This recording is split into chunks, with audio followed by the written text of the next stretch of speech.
Around, he changed his name, but I can hear his sound. Knock, knock, Pharaoh's at my door. He's bringing slavery to tie my hands, to blind my eyes to see. But I've got a little bit of Moses in me. I've got the power to break free. This bloody river is gonna split before me. I've got a little bit of Moses in me. Oh, oh,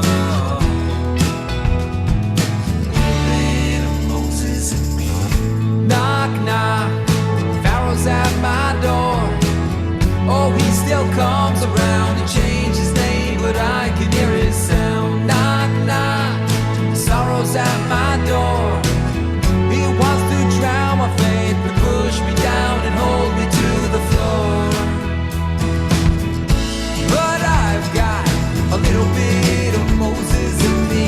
I've got the power to break free.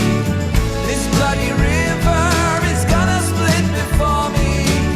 I've got a little bit of Moses in me. Yes, I've got a little bit of Moses in me. I've got the power to break free. This bloody river is gonna split before me. I've got a little bit of Moses in me. Oh, oh.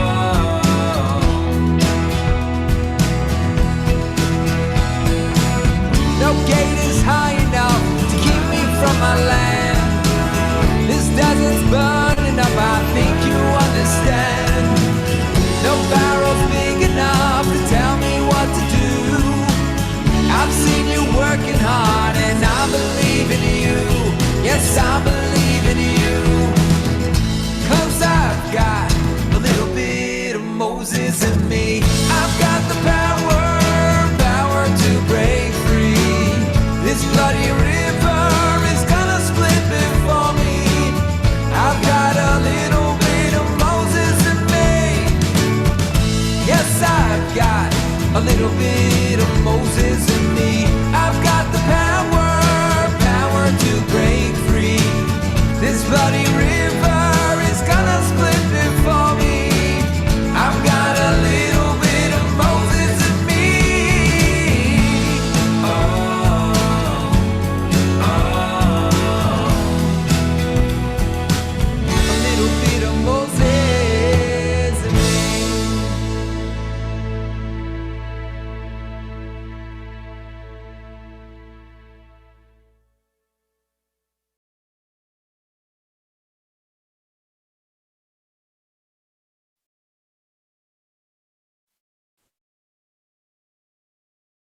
That was a little Moses in Me by The Eighth Day. Check them out, my favorite band. I hope by the end of this evening, maybe you'll have a little scotch in you, perhaps a little bit of wine. Good evening, everyone. Happy Passover. My name is Akiva Balter, as you see right there. I'm with Gamzum Latova. I host, manage, and prepare Zoom events, and as you know, I've been quite busy over the last year. I'm here on behalf of the Forest Hill Jewish Center. You know who they are, and welcome to Man Seder 5781. Hey men, 10 tips to make your Seder unforgettable. I'm going to go over a few things before we get started with the program. Bear with me for a moment. Think of me as a pilot. Remember those, for those who fly in an airplane still? Pilot, and they go over the flight checks beforehand. That's what I'm doing now. So this is your program overview. You're going to have 75 minutes of thoughtfulness, punctuated by laughter, guaranteed. Things that make you go, 4, well, let's make it 5 cups of alcoholic beverages, preferably wine. I only put out 4. Opportunity, of course, of good wishes and wishing everyone a happy Passover. Q&A, of course, some music, and we promise some short speeches. Look at this guest list that we have planned for you. Harry Rothenberg, Charlie Harari, Rabbi Glenn Black, Rabbi Usher Sinclair, Rabbi Mordechai Becher, Rabbi Moshe Taub. Some of you are busy Googling who these people are. I promise you, you will be entertained, you will be informed, you will be educated. Before we go and meet your MC for this evening, let me go over a few things to help you avoid Zoom fatigue, even though it's only 75 minutes. Feel free to use these in any Zoom application that you may have. First thing is the mute button. You know where that is. Second thing is, more importantly, is the video button. Turn this into an audio experience, even at work or other times that you have Zoom meetings. Feel free to sometimes just shut off the video and listen. We do it to CFRB on a regular basis. We do it to CFTR.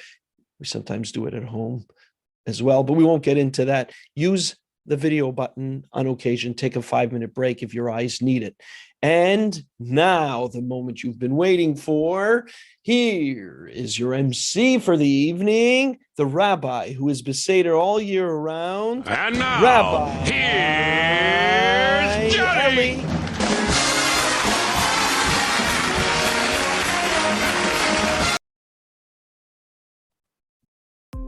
At the Passover Seder, we engage in many different activities. We eat and drink, of course. We recline.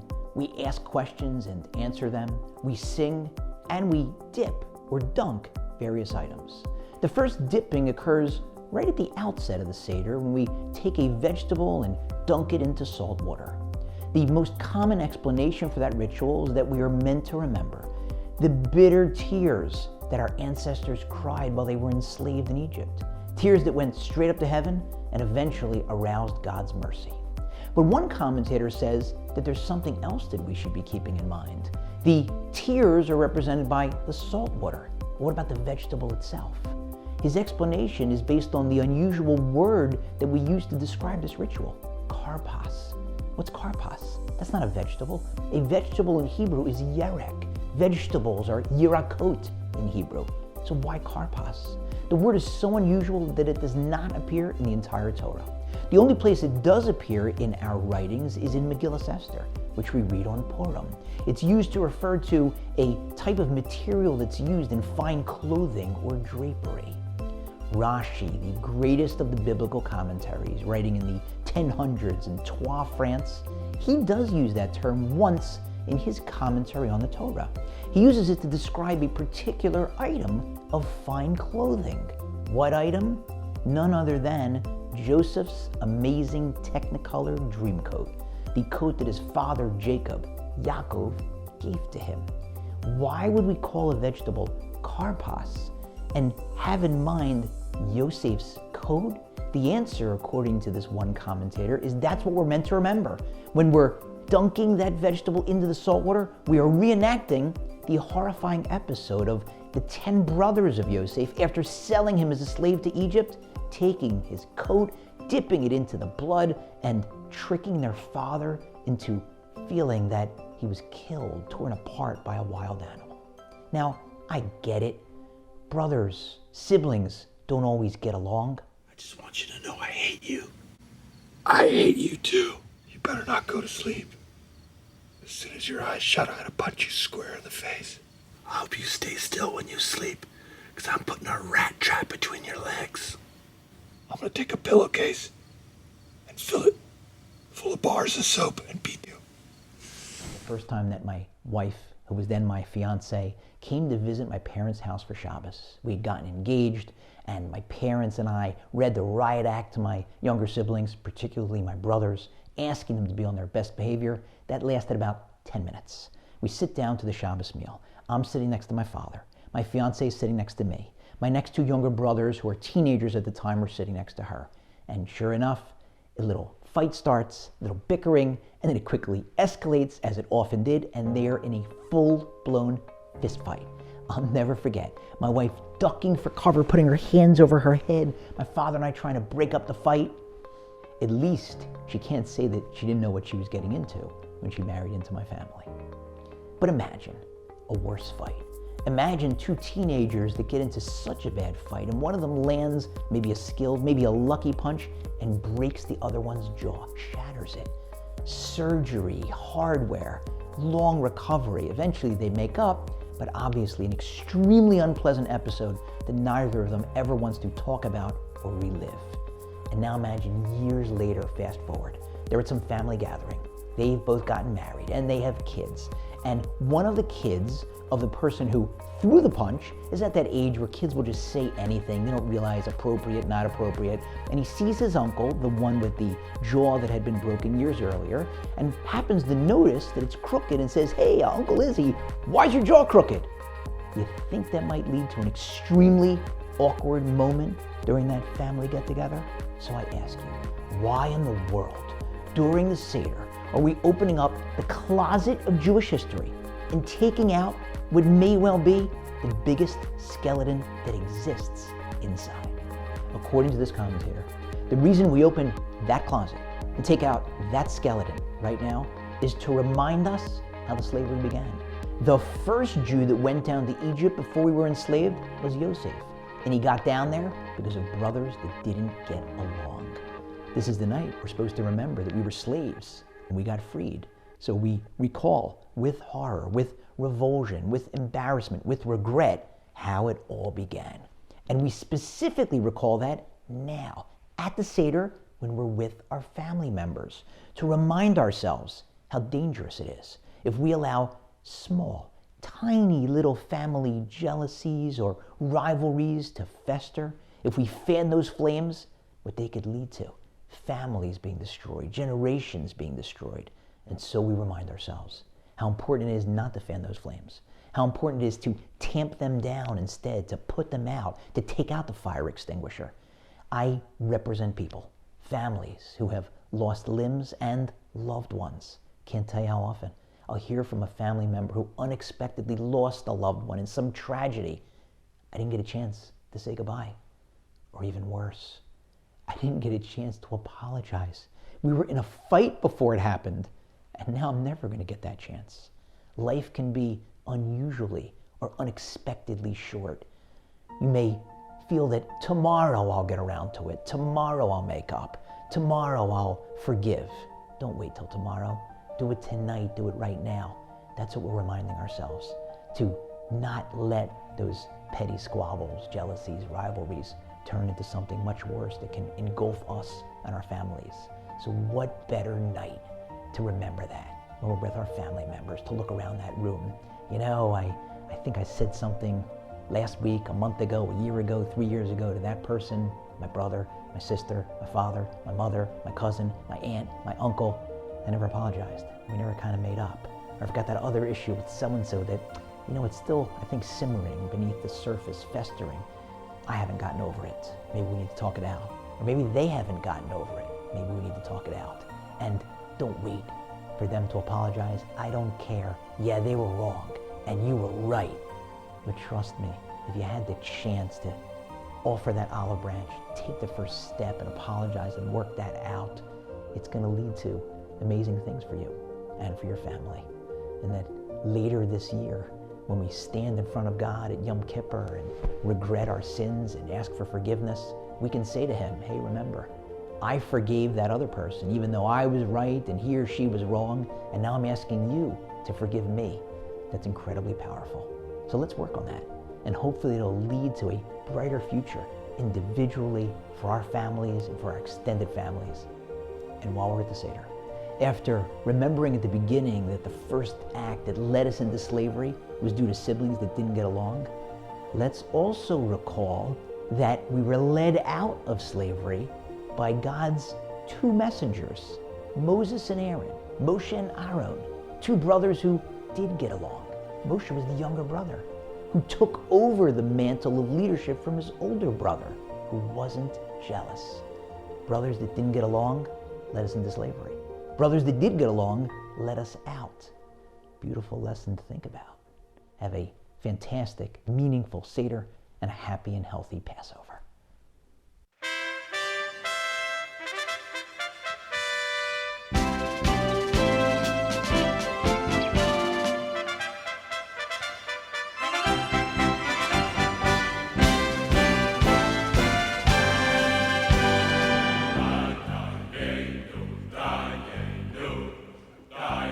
Yeah. I want to share with you a quick way to make the Seder more meaningful. One of the great misconceptions in the Seder is the part of the Seder called Dayenu. Usually it's like a nice break from lots and lots and lots of verses and pages. And so we like it. We know the song Dayenu. It's like a fun thing. It's pretty long. So like halfway through, everyone's like, all right, when we get to the Dayenu part. But either way, it's a fun, wonderful song that doesn't make a lot of sense to us because the way we translate it is it would be enough. Dayenu means it's enough. But if you look at the verses, it's clearly not enough. Like, had he taken us out of the Egypt and not taken us through, would be enough. No, it would have been. We would have been in Egypt. We would have been in the desert dying. Had he walked us up to the mountain, Mount Sinai, not giving us a Torah, it would have been enough. No, it wouldn't have been. It wouldn't have been enough to go to Mount Sinai and not get Torah. Like, each of these ways, the answer is you're thinking like, no, it wouldn't. Had he left us in the desert, that would have been enough.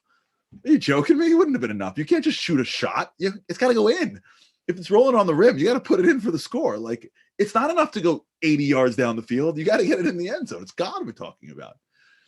We're singing like it's enough to sit in the desert. Like, and everyone's like, what in the world is going on? And the answer is that it's not enough. It's enough to say thank you. Dayenu is not about being enough. It's about being enough to be worthy of a thank you. Dayenu is one of the most powerful techniques of gratitude. What God has done is said, listen, there's a whole thing that happened here. I took you from point A to point B. Don't say thank you about point B. Say thank you for every single step. Every step along the way is worthy of a thank you. So, yeah, you went from Egypt and all the way to Israel, and even goes further, but to Israel. Don't say thank you for redemption. Say thank you. I got out. We got to the sea. We got into the every step is worthy of a thank you. What God is teaching us is that gratitude is not general, it's specific. And the more you break up the things we have and appreciate the details, the more joy you have, the more appreciation you have, the more happiness you have. Dayenu is a technique for life. So here's a thing you can do for your Seder.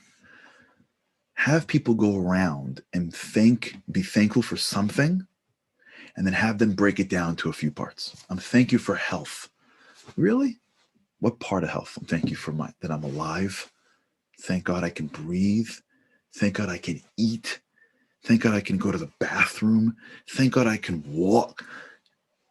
When you take a topic heading and you break it up and you start to realize, oh my gosh, each piece is so valuable. You now understand what Dayenu is. So if you go around the table and maybe pick a few people to play this game, pick anything you're happy about, that you want to be thankful for, and now break it up into small little components. Then sing Dayenu and show them, you see, what God doesn't like cross his arms and like waiting for us to say thank you. He wants us to be thankful, grateful people for our own joy. Now, look at the story. Don't say thank you for getting us out of Egypt. We're thanking him for this little piece. Interesting. That's the position when you go from there to Hallel, which is thank you. And so the whole Seder sort of climaxes in one big thank you. And if you really want to make it meaningful, every single meal afterwards, keep the exercise going. Have someone say, be thankful for something, and then have the rest of the family or the rest of the people help them break it down to 3, 4, 5 components so they can be thankful for the subcomponents and learn to appreciate the details of their lives. Hi, this is Rabbi Glenn Black. I'm the director for NCSY, and Rabbi Carfunkel asked me to prepare for you some of the things and share with you some of the things that we do as a family, as a director of NCSY. Seder, remember, we have one purpose, and that purpose of the night of Passover is to tell a story. The story we're going to tell is the story of the Jewish people. People want to talk about social issues or any other issues. They're so important. Save it for another night. Tonight, Passover night, is about telling the story of Passover. So how do we tell a story in a great way? The first thing about having a great Seder is set the table. I don't mean your fanciest china. I mean, let people know when they come to the Seder table that they're about to have a great time. We dress up in costume. We actually wear lots of costumes. You can dress up like Paro, Moshe, Aaron, Miriam, an Egyptian prince or princess, and everybody sits around the Seder and read the Haggadah actually in the costume. We have special Pesach coasters that go underneath the cup. They're red, they're bright, and they've got pictures of the 10 plagues. What I also do is I actually put jokes on people's place settings. I get like the best of like what's been coming across the Rabbi WhatsApp, and I'll like print out a sheet of jokes. We do the Manishtana, the 4 questions in multiple languages: Hebrew and English and Yiddish and Italian and Spanish and German and Hungarian. Whatever language that you come from, wherever your background is from, you can get Manishtana, and we get other people and share their family heritage as well. There's actually a study out of Emory University that says that the greatest indicator of a child's resilience is how well they know their family story. And very often at your Seder, you're going to have generations. You, your children, maybe even your grandchildren, your parents. You could have 3 or 4 generations. What a great time to learn about your family story. On Pesach, the greatest indicator for our Jewish future is how well do our children know the story of the Jewish people. And we created a do you know scale for the Jewish people as well. Questions, for example, do you know which person in your family you look the most like? Do you know which person in the family you most act like? Do you know where your parents were married? Do you know why you were given your name? And we ask the same questions, similar questions about the Jewish people. And finally, instead of using a very long Haggadah, you want the ADD Haggadah, this version is called the Seder on a card, the Seder card. And just on one postcard, printed on menu paper, you have all of the Seder, all of the mitzvot that we eat, that we drink, that we say, that we sing, or even ideas to think about throughout the Seder. Happy Seder, happy Pesach, and enjoy. Finally, if you can stick around and you're there still to the end of the Haggadah, we sing the Chad Gadya. They all want to sing the song because they get to wear more costumes. Chad Gadya. The little kid, they can be the cat, they can be the dog, and they can even be the fire spirits. I hope that this year will be our last year in the diaspora. Everybody will be safe and sound and should be able to share their Passover with family and friends. Thank you. The answer to the question of how to have a good Seder, an exciting Seder, an interesting Seder, and a fun Seder, the answer to that question is a question. I know Jews often answer a question with a question. You'll ask me, so why do you do that? My answer is, why not? But in terms of the Seder, that really is, I think, the key. Our sages wrote some 4 stylized questions called Manishtana, and there are many things that we do during the Seder which are a little weird, like dipping stuff in salt water and eating bitter herbs and eating some salad before the meal and not getting to the meal for half an hour. I mean, there's a whole bunch of strange things. And the reason for all of those things is to actually encourage people to ask questions. So my suggestion is, a lot of people don't always ask questions. So you, whoever is running the Seder, whoever is there, prepare some questions ahead of time. Here's some good ones. First of all, look through the Haggadah. Who's not mentioned? Well, Moses, Aaron, and Miriam are actually not mentioned in the Haggadah. That's pretty weird. Moses gets one mention at the end of a verse, parenthetically. But here is the main character of the whole story, and he doesn't get mentioned. Aaron, second. Miriam, no mention. What's going on? Question number 1. Question number 2. What's with the 4 stuff? 4 questions, 4 cups, 4 expressions of redemption. Why is 4 significant? What does that mean? Here's another question you might want to ask. We thank God for taking us out of Egypt. Guess what? He put us there. So we're thanking him for taking us out when he put us there? What's going on? Another question. Pharaoh is punished. The Egyptians are punished. Makes sense. They hurt us, they afflicted us, they attempted genocide. Yes, of course they should get punished. But if you look earlier on in the Torah, God told Abraham that his children, his descendants, would be slaves in Egypt. So when you think about it, the Egyptians were really doing God's work. They were just doing what God told Abraham they should be doing. So why should they get punished? Many responses to this. So Another question, why do we have contradictions in the Seder? We lean on the side as a symbol of freedom, but we eat matzah, which is slave bread. We drink 4 cups of wine, which is a symbol of freedom, but we eat maror, bitter herbs, symbol of slavery. We have charoset, which is really a combination. It looks like mortar, hopefully it does not taste like it, but it's got wine in it and it's got things that the Jews are compared to in the book of Song of Songs and other parts, things like apples and dates and figs and stuff like that. What's going on? Why are we contradicting ourselves throughout the Seder? And another question, and this is my last question. About 15 minutes into the Seder, we invite people. We say, this is the bread of affliction. Anyone who's hungry, come and eat. Anyone who wants to join us, come and join us. Is this not a little late to be inviting someone? Why don't we do it earlier? We should be doing it now, like a week before Pesach, 2 weeks before Pesach. Why are we doing it at the Seder? Not at the beginning, but 15 minutes into the Seder. What's going on? So I didn't give you any answers to these questions because questions are in order for you to find the answers. And you might come up with other questions, and that's fine. And you might come up with answers to these questions, also fine. But there is nothing like a good question to promote discussion. There's nothing like a good argument for us to have some fun. And there's nothing like questions for a Seder. So have a Chag, Kasher v'Sameach, a happy and kosher festival, a wonderful Pesach. Don't pass over the questions.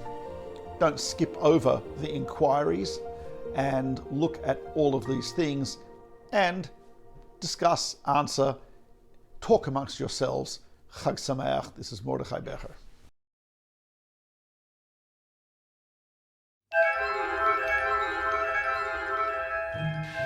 I've got a Christian friend in England who once said to me, you know, I envy you. You're Jewish because you're the great-great-great-grandson of someone who actually left Egypt. At the Pesach Seder, we pass over the experience of our great-great-great-grandparents. But somehow it all seems such a long time ago. But is it really? At a typical Seder, there will be 3 generations seated at the table. A grandfather, a father, and a son. Now, let's say the average span of a generation is 30 years. So, a typical Seder represents a span of 60 years of Jewish history. But if you really think about it, there are not 3 generations at the table, but 7. Because the grandfather sitting at our table was probably a grandson at his grandfather's Seder, and our grandson may well be a grandfather at his grandson's Seder. So we can add 2 more generations before and 2 more generations after those actually at the table. So, the extended family sitting at our expanded Seder could contain 7 times 30 years, which comes to 210. Now, divide 210 years into the time since the first Seder, let's call it approximately 3,000 years ago, and you'll come out with the following calculation. 3,300 divided by 210 equals 15.714258. In other words, we just shrank 3,000 years of history into 16 Sedorim, 16 Seders. That's all that separates us from our great-great-grandparents. It says in Parshat Bo, and so that you may relate in the ears of your son and your son's son, that you know that I am God. The whole of Judaism is 7 generations sitting at 16 virtual Seders. Egypt is only 16 Seders away.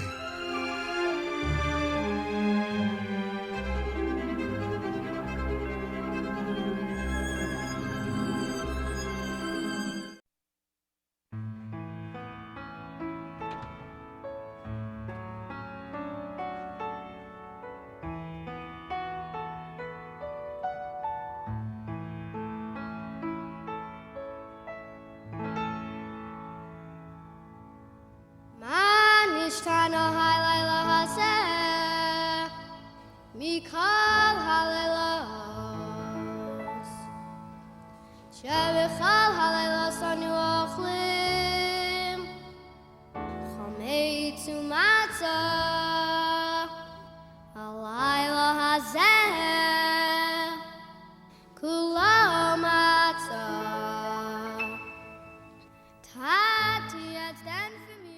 One of the things that I've found very meaningful is that at Dayenu we go around the table and we ask everyone, what's one or two things that you wish you could have that you don't presently have in your life? And people will say things like more money, a bigger house, a new car, a Maserati, whatever it might be, things like that.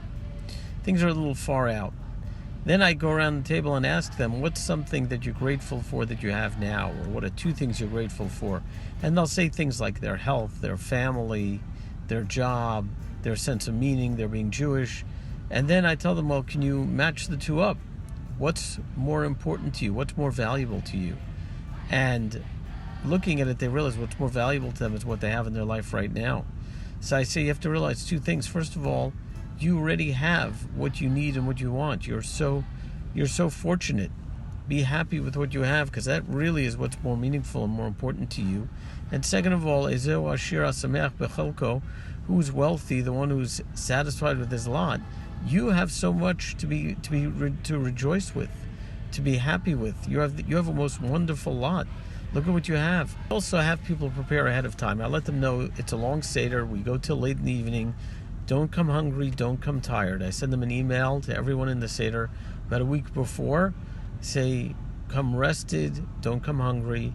And I ask people to prepare something meaningful, something personal story, a personal thought that pertains to a specific part of the Seder.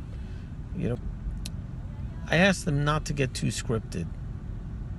Just what does it mean to you? What's a thought that comes to your mind? What's a story that relates to freedom? If somebody grew up in Russia, I ask them, what does freedom mean to you? If somebody had a great challenge in life, what does gratitude mean? What does relief mean that you now have it? The Maharal says it's all about gratitude. So what does it look like when you're grateful for something? How do you talk? How do you express yourself? How do you relate to people that you're grateful to? Well, that's the way to be on the Seder night, and let's take that gratitude and let's connect it to the Seder.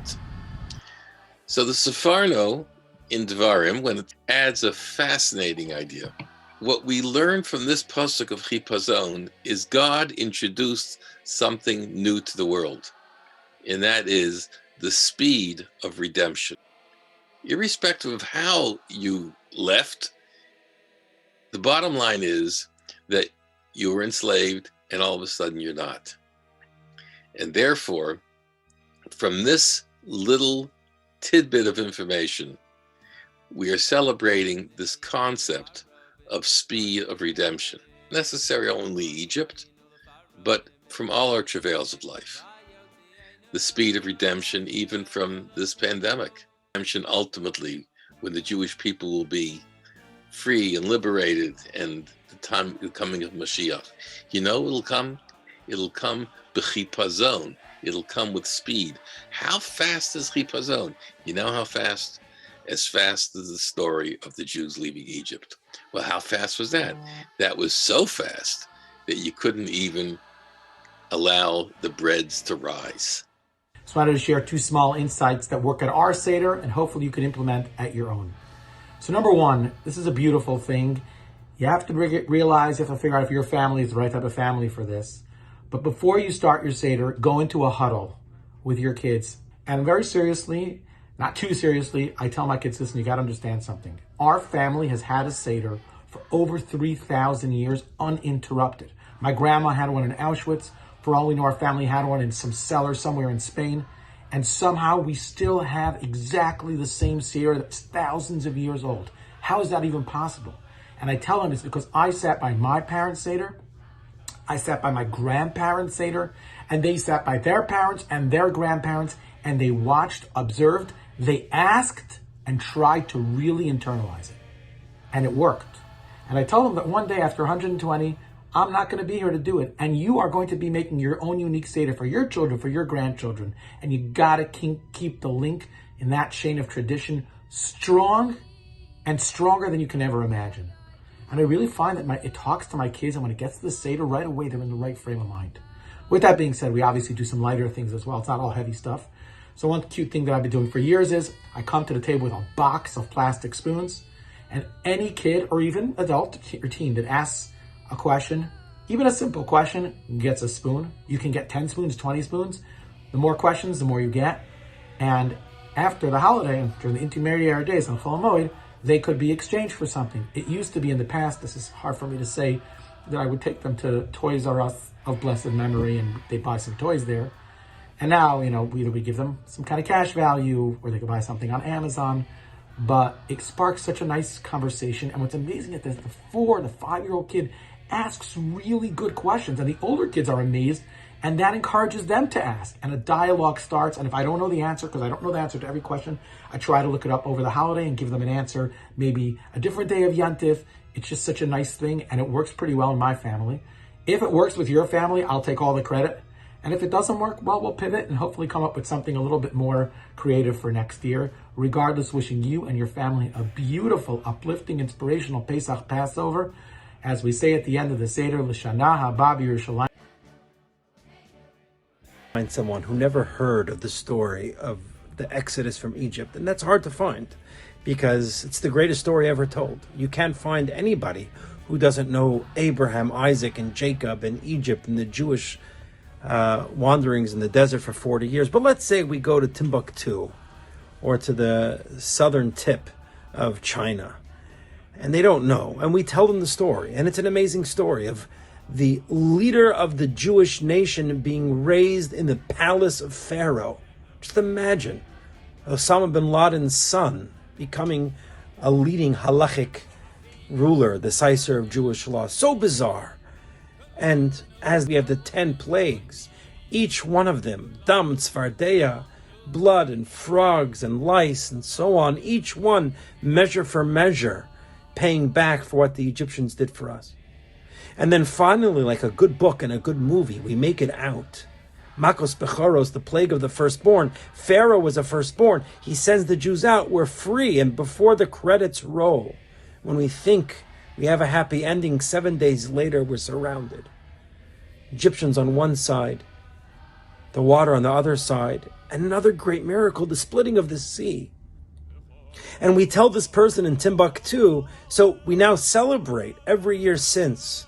We get together as a family and we have a Seder. And they say, well, what's the focus? What's the major point of gravity? And we say, well, we eat matzah, we don't eat chametz. We eat matzah, we don't eat leavened bread. Why? Oh, well, when we were leaving, we were in a rush. The bread didn't have time to be baked. Now, they'll look at you like you're crazy. You didn't even mention that. And even if you did mention that, that's a footnote in the story. Why is this the focus of this great series, fantastic, amazing, stupendous series of events? So I think, if you look at the beginning of the Seder, we call this bread halach ma'anya, the poor man's bread. By the end of the Seder, we talk about bread not having time to rise. Pesach is about metamorphosis. When we were slaves in Egypt, this bread represented poverty. By the time we left, because it didn't have time to rise, it metamorphosized. Its meaning changed. And now it became the bread of freedom. Pesach is about metamorphosis, taking the worst memories and making them the most positive memories. And I think this year, after a year of COVID, the saddest, most difficult year for many of our lives, maybe we could look back and see the positive. How much closer we are to our families and our loved ones. Spouses that were so busy going away to work and leaving at 9, coming back at 5:30, and just hitting the couch and falling asleep, have time this past year to have spent together. Our halach ma'anya, our poor man's bread of COVID, let us hope that it turned into lechem ashira, the rich man's bread of freedom. This is a year that we should look back upon, hopefully, that we took advantage of our time together. And in this most difficult year, let us hope that we could find within it happy memories. A happy Pesach to everybody. At the very height of the Seder, which we will soon be sitting around, we say that Rabbi Gamliel says, whoever does not say the following 3 things has not fulfilled his obligation of the Pesach Seder. These are the most essential items. Pesach, matzah, marer. Pesach, because God skipped over the houses of the Jews while he smote the Egyptian firstborns. That happened at midnight, the night before we got out. Matzah, that the Jewish people, as they were leaving, they were in such a hurry to get out that they were not able to bake their dough. That happened the next morning. Maror, because the Egyptians made our forefathers' lives so miserable with all the hard work in Egypt. Now, wait a second. We're like, chronologically, that doesn't work out. Because we first had the hard work, then we put the Paschal offering, and God skipped over the houses of the Jewish people, and then we got out in the morning and didn't have time to bake our matzah. So why is the maror all the way at the end? And the answer is so beautiful and so liberating for us, for what we go through in life all the time. The idea is like this. We are not mentioning Pesach, matzah, and maror because two were good and one was bad. We're mentioning them because we're thanking God for all of them. Which means that after we're liberated, we're able to look back and see that all the difficulties that we went through, the bitterness, the challenges that we went through, they were all there to make us better and stronger people. Now, we can't usually recognize that while we're going through it. But after we get out, after Hashem skips over the houses of the Jewish people, after the Egyptians say, go, go, go, and we run out of Mitzrayim with just the dough on our backs, after we experience the bliss of salvation, we look back and we recognize that even the difficulties that we went through in life were challenges that were given to us by God to mold us, to form us, to shape us, to make us better. And then we could say, I'm thankful for Pesach, Matzah, and then after all that, even for the Maror. Have a good Yom Tov.